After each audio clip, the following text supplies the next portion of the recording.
In today's show, Shayden Sharpe gets his first career NBA start, shows why he's the future, and also a big part of the present for the Portland Trail Blazers. Welcome to Locked On Blazers. Let's get into it. You are Locked On Trailblazers, your daily Portland Trailblazers podcast. Part of the Locked On Podcast Network, your team every day.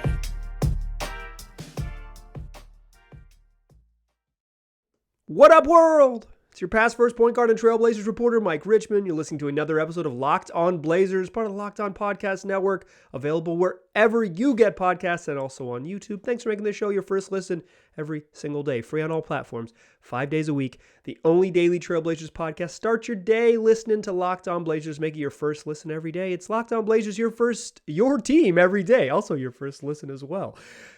Fun show for you today. The Blazers win on Friday night, 125-111. Shaedon Sharpe makes his first career start and made it worth watching. Incredibly fun, incredibly promising play from the rookie. We're going to talk about him a bunch in today's episode. I want to talk about Jusuf Nurkic, who had a monster game. Talk about Anfernee Simons, who got red hot, and Josh Hart, who now finds himself in the concussion protocols. Let's do what we do first. It's time for the fastest recap in the West. Blazers win this game 125-111. They led by 9, 32-23 after one. And there was a big old advantage on the inside for the Blazers. Their centers, Drew Eubanks and Jusuf Nurkic, combined in the first quarter to go 8 for 8 and score 16 points. It was going to be the theme of the night. The Rockets had no answers inside. Blazers led by 11 at the break thanks to a 17-point second quarter from Anfernee Simons in which he hit 5 3-pointers. Ant got red hot. He can get hotter than most, and the Blazers rode him to a double-digit halftime lead. Rockets hung around in the third quarter. It was a single-digit game halfway through this quarter, but the Blazers closed strong, led by 14, 96-82 after 3. And the Rockets again pulled with an 8 at the 5-minute mark. Would not go away in the fourth quarter, but Portland shut the door late thanks to some big Jusuf Nurkic moments and Anfernee Simons closing down the stretch, and they win 125-111. Nurk, best game of the season, easily. We'll talk about him in today's show. 27 points, 5 boards, 12 of 17 from the floor. Rockets had no answer for him, and Nurk made sure the Rockets knew it. Anfernee Simons had 30, hit 7 3-pointers, all in the first half. Whew, was he good. Shayden Sharpe, first career start. We're going to talk a lot about Shayden today. Finished with 14. Jeremy Grant had 15, 5, and 4 assists. Drew Eubanks had 10 off the bench after a really hot start. Justice Winslow, 7 points, 7 assists, 3 steals. Justice Winslow doing what he does. Rockets, 6 players in double figures, led by Eric Gordon, who had 18. This elder statesman of the Rockets hit 4 3-pointers and dished out 5 assists. Jabari Smith had 12, Jalen Green 11, Kevin Porter Jr. 16, 4, and 3 steals for the Rockets. That's your fastest recap in the West. Shaedon Sharpe makes his first start in this one. Damian Lillard missed the game. He's dealing with that right calf injury. He's going to be reevaluated in 1 to 2 weeks. I would say that's either 1 week or 100% as long, 2 weeks. So hopefully it's a 1 week timeline. But Chauncey Billups at shoot-around told the rookie, a teenager, you're going to be the guy. We're going to go with you. And all Shaedon Sharpe did was look like he was totally ready for this performance, or for this night. And that's why he's my impressive performance of the night. That don't impress me much. Look, Shania Twain's not impressed with what Shaedon Sharpe did at 19. Shania Twain doesn't care. Shania Twain says, 14 on 7 of 12, just, 2 assists and a rebound, whatever. Shania, maybe you didn't see the dunks. Maybe you didn't see how special this kid is. His first jumper for Shaedon Sharpe, his first bucket for Shaedon Sharpe is just a little mid-range pull-up jumper. That, in some ways, is more important than the dunks. The dunks are so fun. He dunked 4 times in this game, 1 early on a fast break, and then 2 in the second quarter. 1 on a great cut. Jeremy Grant's got the ball on the left block. Shaedon Sharpe's in the opposite wing. He cuts just a hard, direct cut to the middle of the paint. Jeremy Grant finds him, and Shaedon Sharpe jumps like so few in the league can. There's a lot of great leapers in the NBA. It's a league full of great athletes, but many of them need a little bit of runway. Shaedon Sharpe does it in a freaking elevator. He does it in a phone booth. He doesn't need much space. He just rises up 1 step, and he's looking down at the rim. He cocks back a right-handed punch dunk, and it's he's above the rim. He's at 11 feet with his eyes down at the rim as he dunks. His hand is probably 12 and a half feet in the air. you just don't see dudes do that. Like, he is so special and so fun. And I can't believe Shania Twain's not impressed with it, because I thought it was incredibly impressive. On the next possession, Rockets go down. They're trying to swing the ball in the half court. Blazers playing aggressive or like connected defense. And on a kick out, somebody drives baseline. They try to kick it out to Daishen Nix, and it goes into the backcourt. And Nix is kind of running after it, but then Keon Johnson sees a chance to chase down a loose ball, turns on the afterburners. Keon's about as fast as they get in the league. Keon is a great athlete, and he's dwarfed by Shayden Sharpe, right? Keon is like in that special top 5% athletes in the NBA, and Shayden Sharpe makes him look not normal, but like much less remarkable than he once was. But Keon Johnson, shot out of a cannon, chases down a loose ball right at the baseline. He kind of jumps in the air looking for someone to save it to, and as he turns around, he realizes, oh, Shayden Sharpe's going to bail me out on this one. Throws a soft little lob right above the rim. Shayden Sharpe grabs it, dunks it with two hands, comes down, he screams. The bench goes nuts. And this is the really fun part of this game. The bench goes nuts. Drew Eubanks is pretending he had a heart attack. Nazir Little is screaming and grabbing and doing the hold me back, everyone.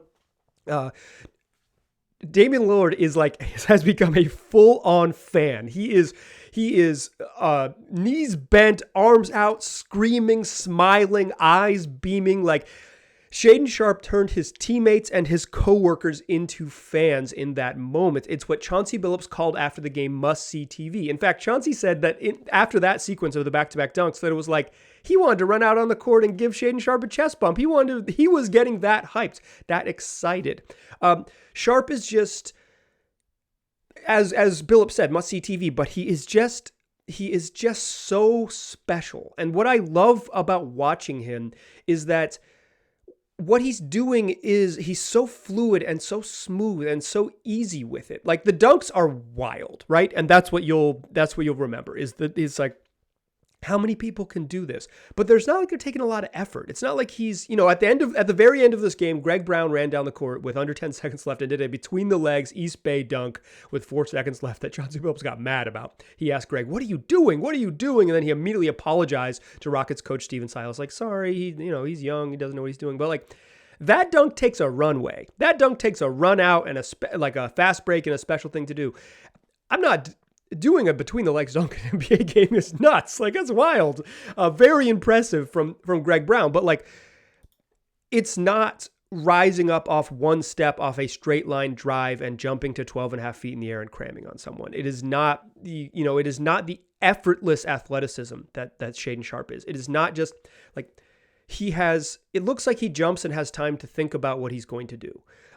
It's like, okay, I'm above the rim. I guess I'll cock it back and dunk with the right hand this time. Like, it's just, he is so impressive, and it's not like he doesn't look like he's trying. It just doesn't look like what he's doing is this, like,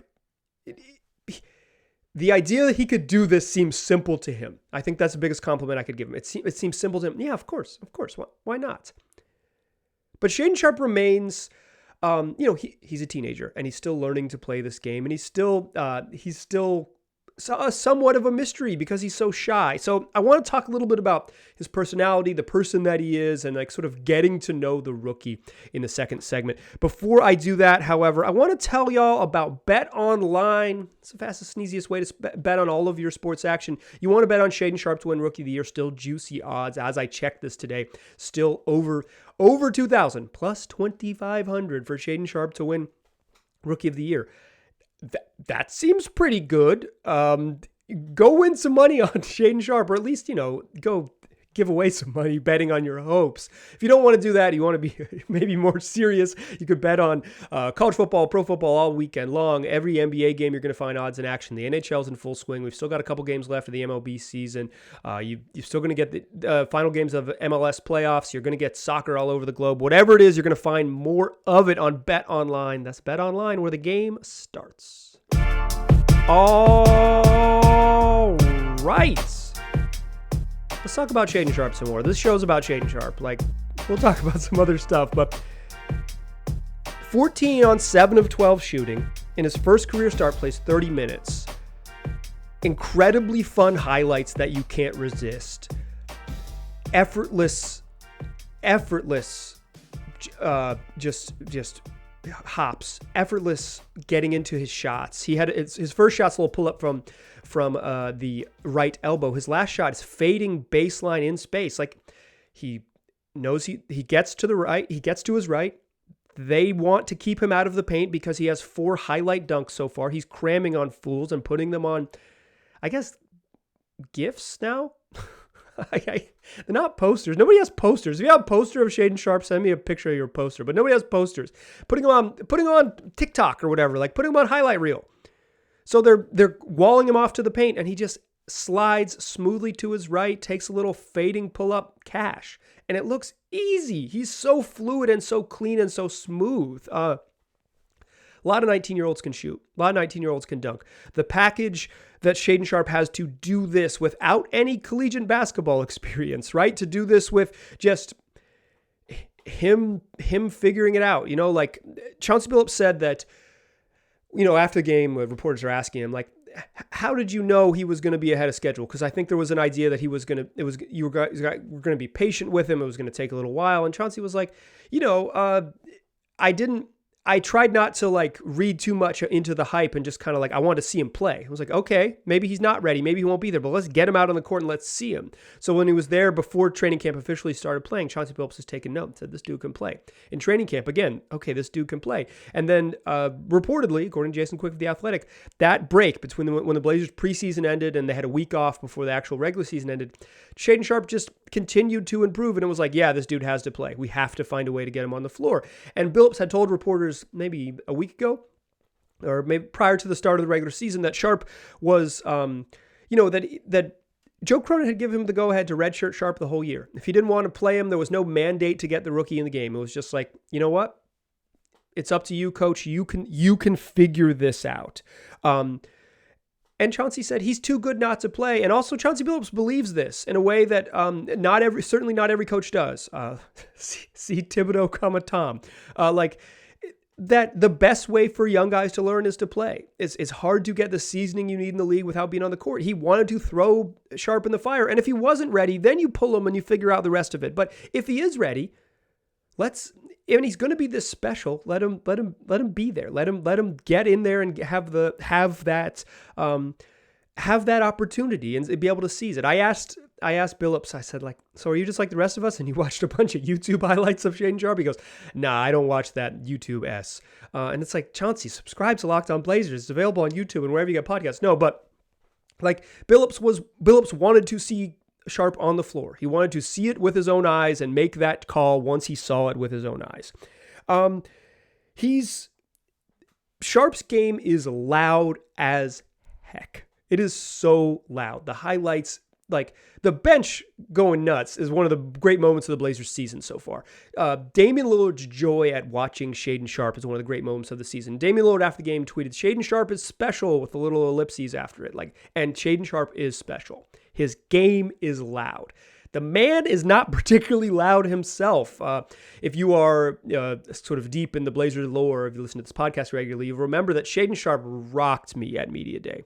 One of the things I try to do on this podcast is get you closer to the team. I think a lot of people can give you the nuts and bolts of what happened type of thing, but like I'm lucky enough to be able to go to the home games and be in the locker room and ask questions and see what I see, and I want to bring you closer to the game. And one of the ways I do that is it's like, what are these guys like? What's their personality like? What are they like as people? What are little moments that we don't see that they've seen that they could like help us appreciate them more as humans, appreciate them more as basketball players, have it more fun to be about a fan. So I'm asking Shayden Sharpe, like, how do you think you stack up against NBA competition? He didn't really understand the question. And I said, are there moments where you've impressed yourself? And he said, yes. I kind of tried it again. My questions got progressively worse. His answers got progressively shorter. He rocked me. I got rocked at Media Day because that's who Shayden Sharpe is. He's quiet and shy. So I asked Chauncey Billups after the last game, like, he's so, Sharpe's so quiet with us. What's he like, coach? And Chauncey says that there is a sly and wry funniness to Shayden Sharpe, that he'll tell a joke and won't even crack a smile just to see if you get the joke. And that's he's a connector and a warm, friendly fellow that people want to be around, and that he is a teammate that people like as a person. He has a real gregariousness to him, a real warmth to him that maybe not all teenagers could have. And that is hard to know. It is truly, it is every interaction that at least from what I understand, that the Portland media has had with him, he is just so shy and so hard to crack. I'm not going to spoil his anecdote, but Jason Quick in The Athletic wrote a great story. We had a little nugget about how shy Shayden Sharpe is and how sweet he is. Like, he's just a really nice kid. And I say kid, like, I know it's like he's a professional adult playing all these things, but like, he's a teenager playing in a league with, the best player on his team is more than a decade older than him. Is 13 years older than him, and Damian Lillard. Like, he is a youngster in the locker room for sure. Certainly there's young guys at the end of the bench with a Jabari Walker. So I mean kid as like a more comparative than as that felt rude coming out of my mouth, and I apologize. Like, he's young. He is young. And shy and all of those things and still kind of figuring it out. But he is so clearly talented that he is a glimpse of what the future of this franchise can be, and also a useful part of the present. Another little funny anecdote is I am after the game determined to learn more about Shayden Sharpe, and asked Chauncey Billups basically nothing about basketball, but only about what Sharpe's like as a person. And I ask him, like, I'm kind of making a little YouTube joke, and he says, "Here, I'll give you one on this. Like, here's how you know, like, Shayden Sharpe's funny and all these things, and how I can like get a rise out of him." He says, after Shayden Sharpe has those 2 dunks, the Rockets have to take a timeout because the roof has blown off of Moda Center. Now they're playing an open air basketball game, and they've got to replace the roof and also calm down because Shayden Sharpe's dunking everything in sight. So they come over to the bench, and Chauncey Billups says to Shayden, like, "Hey, those dunks reminded me. You looked like a young me out there. You looked like me in high school out there." And Chauncey Billups laughs and says, "Everybody knows damn well I could never jump like that." Billups, not a leaper, but like that made Shayden Sharpe laugh on the sidelines. And like, that's kind of the little camaraderie that I hope we can see more of. Here's what I really love about watching Shayden Sharpe. Here's like I said, lucky enough to be in the arena, and I was watching the heck out of Shayden Sharpe. Like, I was ignoring some of the basketball to watch Shayden Sharpe play. This was a game where I was singularly focused on the youngster because he was just so darn good. There was a moment early in the third quarter when Shayden Sharpe got yanked a little earlier than he had got yanked in the first half, and it comes over, and Billups kind of not yells at him, but talks to him, like, make sure to say something coming to the bench. And Billups said afterwards that Sharpe had missed a rotation and given up a drive that led to an offensive rebound, and like, you can't have that, right? Like, he needs to be held accountable at the same level as everyone else. It's not like, oh, you're 19, you'll figure it out. It's like, no, you need to be there. That's your responsibility. If you don't cover, someone else covers. We blow the back side of the coverage. Like, it's the chain breaks, right? Like, you got to keep it together. And Billups said, I got to coach him hard. I'm going to coach everybody hard. That's my thing. But I got to coach Shayden Sharpe hard because he needs to learn. Billups said this after the game. So at the moment, I don't know this. I just know that he's been pulled out, that Sharpe's been pulled out, and kind of got a word from the coach, right? Got coached. So I'm watching him really close when he gets back in the game. There's a moment in the fourth quarter where he is guarding Gary Matthews. Is that his name? Yeah, Gary Matthews. Gary, I know him as Gary Bird. Shout out to Locked On Rockets. Gary Matthews. Matthews is a shooter. And when you guard shooters in the NBA, the way it typically works is what they call top locking, which means that you put your chest towards the baseline and you do not let them get to the top of the key. You lock them away from the top of the key. So you like stay on top of them as opposed to staying between your man and the basket, which is sort of like typical defensive concepts. You stay between your man and the top of the key. You don't let them come up towards the ball because that's what shooters want to do. He's on the wrong side of him. Roy Rogers, Blazers defensive assistant coach, defensive coordinator, says, hey, you're supposed to be on the other side. So Sharpe jumps to the other side, top locks. That prevents Matthews from easily getting into a screen. It allows Shayden Sharpe to fight through. He fights all the way through. And Matthews gets the ball at the top of the key because he's moved quickly enough to get free, but Sharpe did his job. Next time down the floor, Sharpe does the same thing, but this time he immediately top locks. He immediately gets on top. He knows where he's supposed to be. He fights through 2 screens, but as the ball swings, he denies that first pass. The ball swings. He takes a half step in. The ball comes back to Matthews, and Sharpe closes out and fouls him shooting a 3-pointer. In real time, I'm watching a teenager learn to play NBA defense. What a freaking treat this is. I'm a pro joy on this podcast. Talk about holding on to your joy. For me, that's joy. That is so much fun. I'm watching this dude who is effortless and fantastic on offense, who is a pretty good defender when the ball's right in front of him, because Sharpe is physical and attentive and he wants to play defense. He has the want to factor, but he's still learning how to play defense off the ball in the league. That's hard to do. That's the hardest transition to make, is just like, there's a lot of actions and a lot of things, and you got to recognize patterns and say, okay, if they do this, they probably want to do this. You got to help. You got to see the ball. You got to find, like, off-ball defense is hard in the league. It's really, really, really hard to be a good help defender young, because there's a lot of good shooters. There's a lot. It's fast. I'm watching Shayden Sharpe guard his guy wrong, make the correction, stay close the first time. The second time, when the ball doesn't immediately work the same way, when it's not one read, the ball went to the corner and then came back, he's a step off. He's a step late getting there and commits a legitimately a bad foul. It's the joy of watching Shayden Sharpe is you can see the future. You can see the dunks. You can see the mid-range game. You can see his ability to get to the rim, his touch around the rim, honestly, just the physicality. Like, he's physically able to score in this league. There was a game against Denver last week where he stopped, pivoted inside, and got past Nikola Jokic, like one of the strongest dudes and one of the most underrated defenders in the league. Like he just has the physicality and the touch and the know-how to do it. But watching Shaedon Sharpe in real time improve and learn and make mistakes and take steps, I love this stuff. I am so darn excited to watch him continue to grow. He is must-see TV because of the highlights, because of the dunks and the sweet-looking three-point stroke, and the in a league full of athletes, the no one else can do this type athleticism. He is must-see TV because you're watching Damian Lillard enjoy something with the fullest extent of his heart. He's must-see TV because he looks like he could be the future of the franchise. He looks not like, I don't know if this is like multi-Hall of Famer, that's not what I'm saying, but Shayden Sharpe looks like he could be a star in the NBA because of how far along he is right now, still learning. That's must-see TV. You want to watch it. But also, if you watch close, and if you watch with, and I'm going to continue to do this and try to bring it to you, like I said, I want us all to be able to have more fun rooting for this team. So it's one thing I'm absolutely going to try to do. You can watch him learn to play basketball in real time, learn to play NBA basketball in real time. It's a delight. I'm so excited to watch more of it.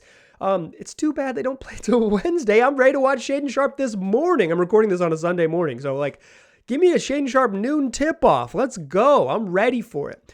I noticed a couple other things. I want to talk about Jusuf Nurkic, who had his best game of the season. I want to talk about Anfernee Simons, who gets red hot, but is missing one element of his game still that would take him from darn good to darn great. And Josh Hart is in concussion protocol. We'll talk about all of that to close the show, but we had to go long on Shayden Sharpe because he is so dang fun. Join me in the third segment, won't you?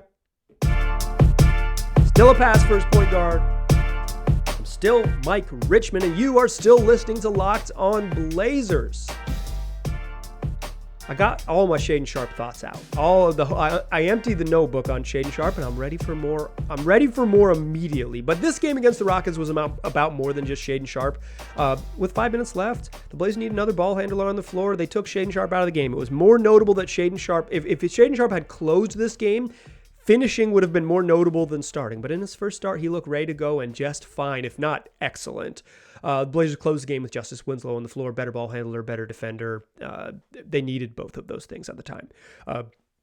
Rockets made an 8-point game with 5 minutes left, but it would have been they would have been closer if it wasn't for Jusuf Nurkic, who had his best game of the season, 27 points, 15 boards on 12 of 17 shooting. There is a tendency when someone does well to say, why don't they do this all the time? I'm not going to do that with Jusuf Nurkic because I think it's unfair to Jusuf Nurkic and unfair to the nature of the NBA basketball. Jusuf Nurkic was awesome in this game because the Rockets had no one who could guard him. Alperen Şengün could not guard him. Jabari Smith Jr. could not guard him. Jae'Sean Tate could not guard him. Kenyon Martin Jr. could not guard him. They didn't play Usman Garuba until the end of the game, but he wouldn't have been able to guard him either. Maybe it would have been a better option, but couldn't guard him. Could not guard him. This was a night where Jusuf Nurkic had a sweet matchup. No one who could match his physicality, his strength, and his size. Nobody. Nobody could come close. Nobody could come close to it. And you know what he did? He dominated. That's the goalposts don't need to move for Nurk. They don't need to move. He struggles with consistency. He has some finishing issues. He has these things that are challenging for him. You don't need to say, okay, you had one game, but where's the next one? You do not need to move them. Keep them where they are.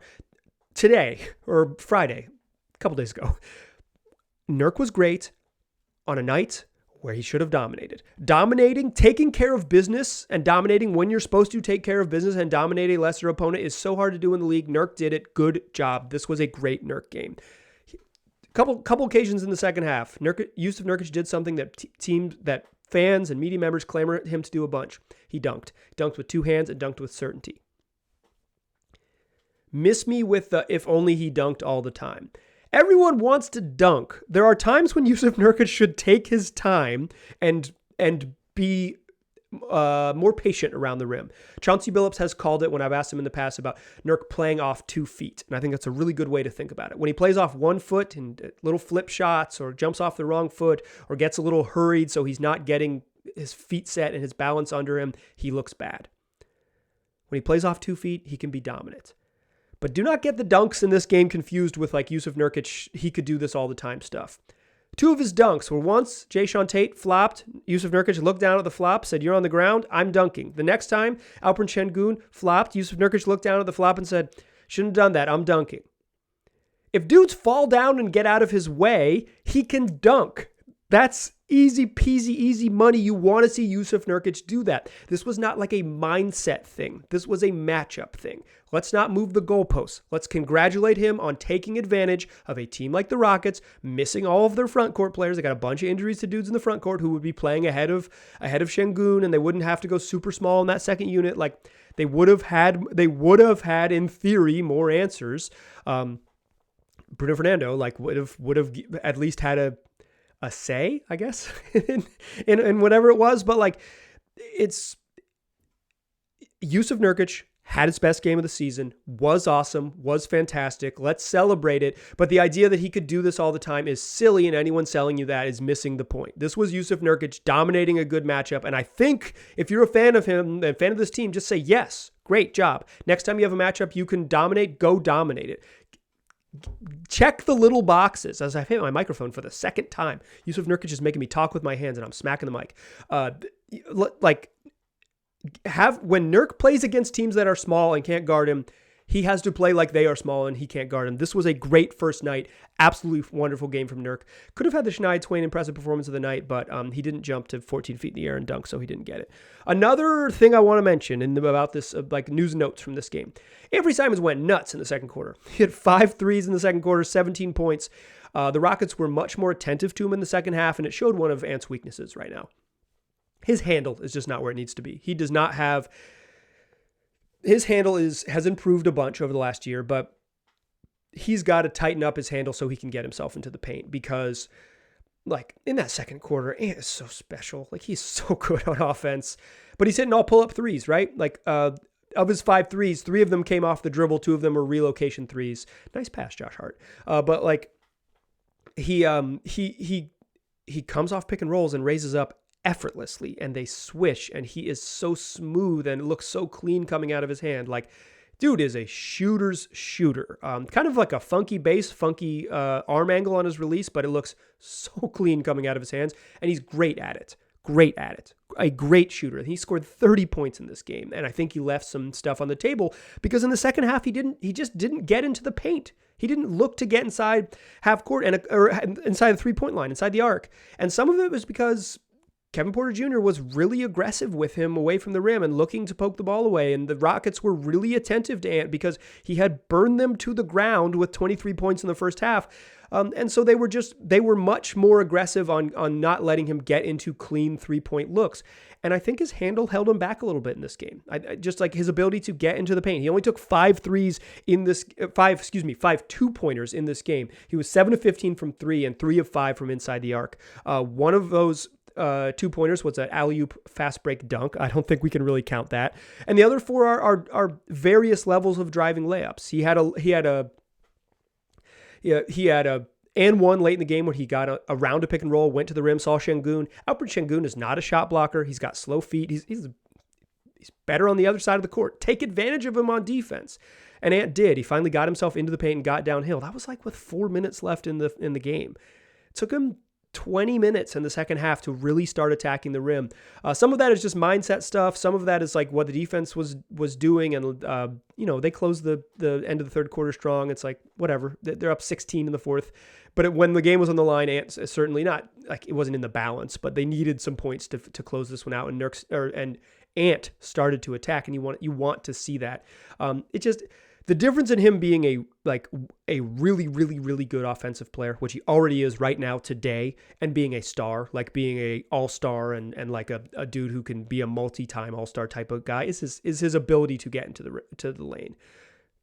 Ant has great touch going to his right hand. He can do it. He just his handle needs to come along with the rest of his game, and he needs to continue to be in that mode, that downhill mode. Like he's got to think like, okay, now that I've hit 7 3-pointers and they can't guard me out here, I'm going to get attention at 30 feet. Now I'm going to turn the corner and get to the rim.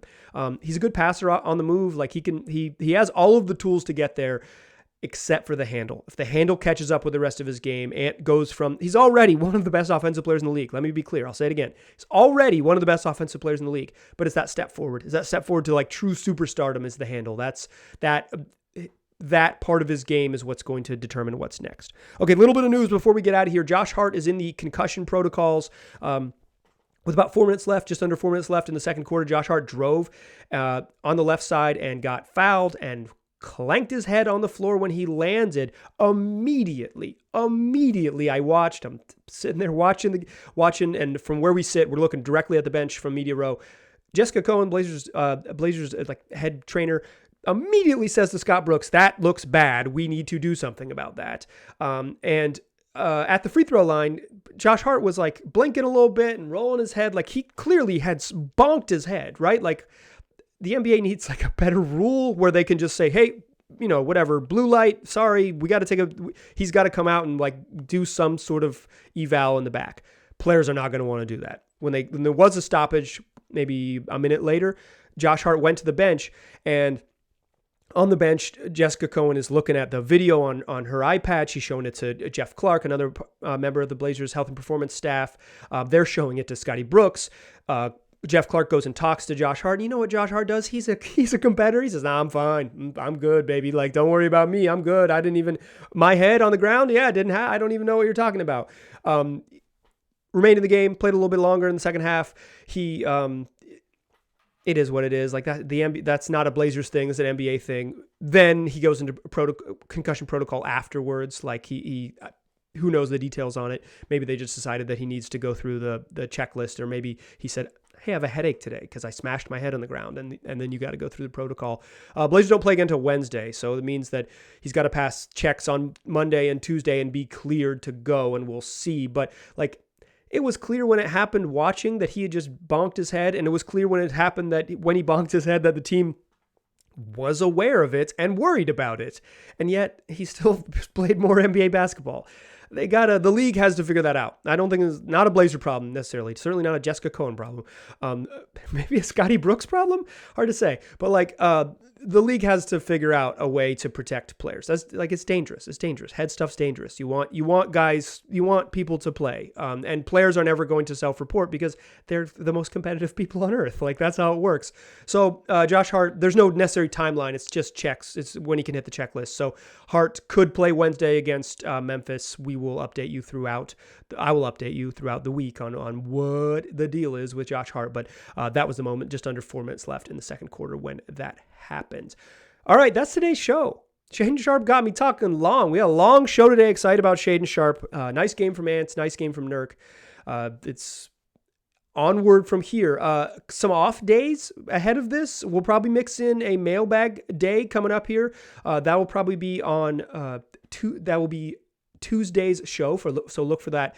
Either send me a mailbag question to my email, lockedonblazerspod@gmail.com, or follow me on Twitter. Look for a tweet. Probably Monday evening is when I'll send that out asking for it. That's Halloween evening on October 31st. You're listening to Monday, October 31st show. That means we got a show Tuesday. We got a show Wednesday. The Blazers play Wednesday. Thursday show will be a recap of that show. And then they go on a road trip beginning on Friday in Phoenix with a couple games in Phoenix. We'll preview that road trip and Friday show. That's 5 days a week Available on all platforms, free wherever you get podcasts, and also on YouTube, the only daily Trailblazers podcast. So why not rock with it and make your first listen every day? Make your second listen Locked On Sports Today. It's the biggest news from the biggest games across all of sports in a 22-minute format. There are more sports than you can watch. So Peter Bukowski over at Locked On Sports Today gets you up to date on the biggest stories the way that only Locked On can, with the experts that cover the teams closely. Go check that out, available wherever you get podcasts and also on YouTube. Appreciate you listening. I'll talk to you soon.